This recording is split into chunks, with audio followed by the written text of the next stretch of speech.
A mí lo que me Brevemente. sorprende absolutamente es escuchar al senador Miguel Uribe, porque lo que yo no entiendo es por qué el Centro Democrático que tuvo y que tuvo el gobierno, varios gobiernos, tres gobiernos, y estuvieron gobernando el país, casi que una hegemonía de 20 años gobernando este país, pues ¿por qué no hicieron ningún tipo de reforma política en esos gobiernos? Y por el contrario, hundieron cualquier intento de reforma política que se planteó, inclusive en el periodo pasado, que habría sido una magnífica oportunidad para que en este momento sencillamente no tuvieran que decir tantas mentiras, no tuvieran tantos argumentos de cajón como creyendo que aquí pues ellos van a salvar el país cuando todo el mundo sabe durante décadas se robaron el país y no hicieron absolutamente nada para evitar que esos clanes políticos se fortalecieran. Al contrario, se aliaron con los clanes políticos, se aliaron con los corruptos, inclusive llegaron a cooptar el Congreso de la República para garantizar la reelección. O sea, es que por favor, y hoy está la condena, hoy. Entonces, por mucho que lo digan, el país sabe perfectamente quiénes nos han gobernado. Aquí nadie Listo, es pendejo, aquí todos listo. sabemos. Ahora, finalmente, fue el gobierno de Álvaro Uribe Vélez el que persiguió opositores, inclusive periodistas, el que los chuzó. Es que aquí, digamos, yo creo que la justicia ha sido absolutamente clara. Frente a lo demás, nosotros estamos haciendo lo que tenemos que hacer, lo que creemos que tenemos que hacer, gobernando este país. Y, por supuesto, que vamos a sacar adelante una reforma Claro. política, por lo menos vamos a hacer el intento de sacar una reforma política, una reforma al sistema electoral, y esperamos, como lo dije al principio, una invitación, porque aquí es menos demagogia, más trabajo en conjunto, más, si es una oposición constructiva, pues muy bien, Tenemos, vamos a trabajar, pero saquemos pero, adelante el país, ten- la cultura y política de conclu- este país, una reforma política adecuada a una nueva realidad nacional. Gente, mucha atención porque lo que acaban de observar es como María José Pizarro del Pacto Histórico congresista le canta la tabla a Miguel Uribe Turbay por incoherente, por cínico, perteneciente al Centro Democrático, a la secta política que se robó este país durante más de 20 años y que hoy intentan posar como salvadores. Acabamos de verlo hace tan solo horas, el día de ayer, con el video que subimos, que fue condenado Bernardo Moreno, otro buen muchacho de Álvaro Uribe Vélez, por contribuir a comprar la reelección de Álvaro Uribe Vélez. Y estos cínicos se creen con la moral de decir que ellos van a salvar el país. Menos mal María José Pizarro les recuerda esto, menos mal les recuerda que compraron la reelección de Álvaro Uribe Vélez, menos mal les recuerda que se robaron los recursos públicos a través primero de privatizar la salud, privatizar la educación, privatizar los principales derechos que tenemos los colombianos y segundo, a partir de toda la corrupción que ya está aprobada. Les voy a mostrar este mapa en donde la mayoría de aliados de Uribe están condenados o investigados.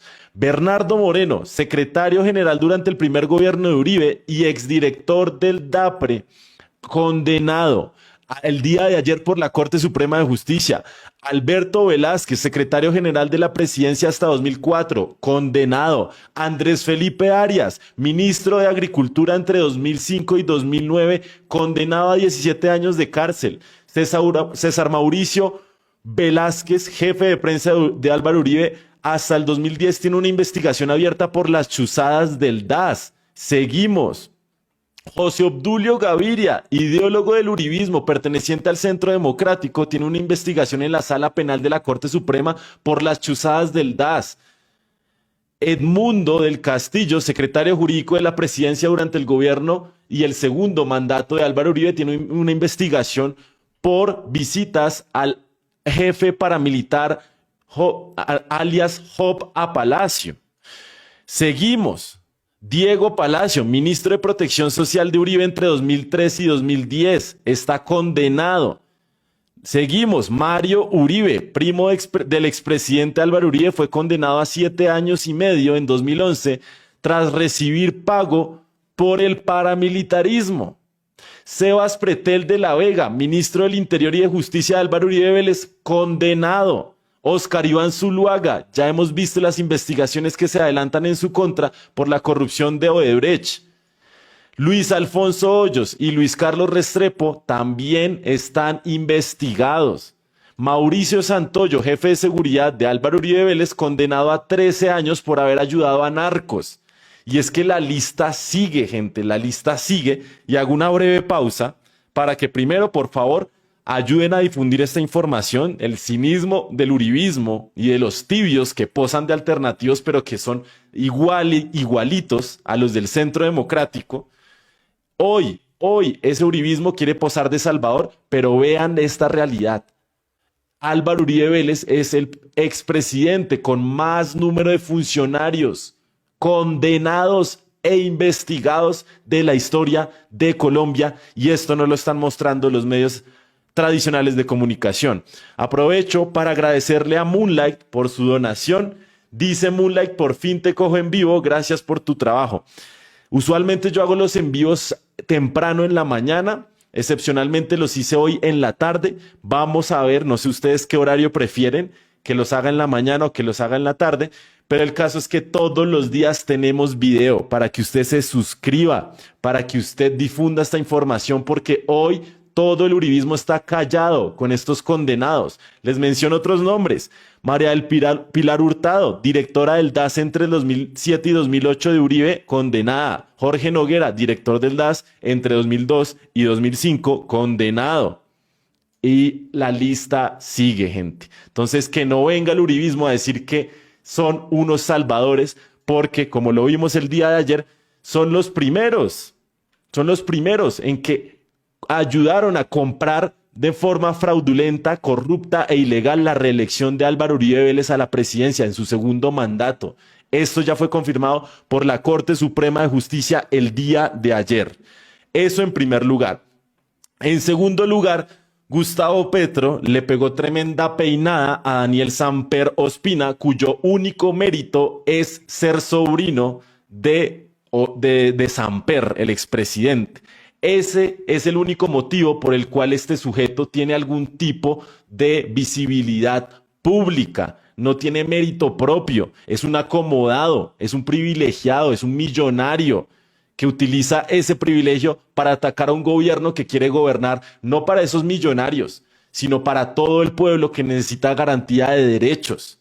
Entonces llega Daniel Samper y dice: yo tampoco creo que ese ya no es el punto. Imagino que ninguno de los que terminó votando por Petro imaginó que sería así de catastrófico. ¿Catastrófico el gobierno de Petro? Daniel Samper, que decía que Iván Duque era el perro menos bravo del uribismo y que por eso había que votar por Iván Duque y no por Gustavo Petro. ¿Iván Duque, en serio?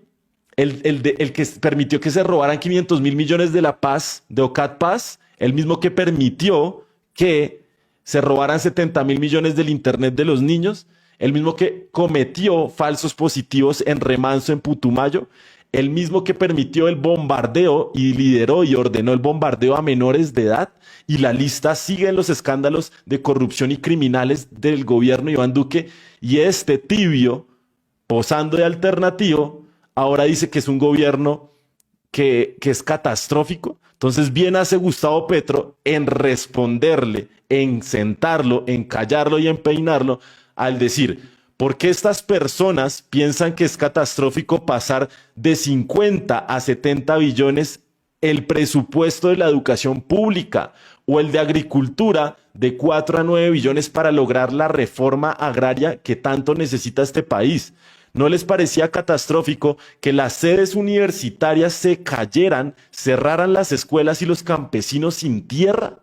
Es que es un descaro el de estos que posan de justicieros, de abanderados del pueblo, pero en realidad están en sus casas tomándose un whisky, gastándose sus millones que sus familias hicieron con los recursos públicos del Estado, y ahora vienen a criticar a un gobierno que está haciendo por fin política pública a favor del pueblo, política pública social, y no robársela.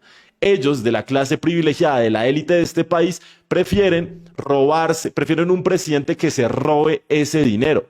Y bien, Gustavo Petro publica acá la gráfica en donde muestra el presupuesto histórico que logró este gobierno. Logró pasar de 57 a 70 billones el presupuesto de la educación. Y no solo eso, David Racero publica en su cuenta de Twitter: es sorprendente cómo cierto sector de la opinión pública, de los que se llaman de centro independientes, no reconozcan la gran apuesta que supone haber aumentado el presupuesto de agricultura en un 70% para la reforma agraria y rural, o el aumento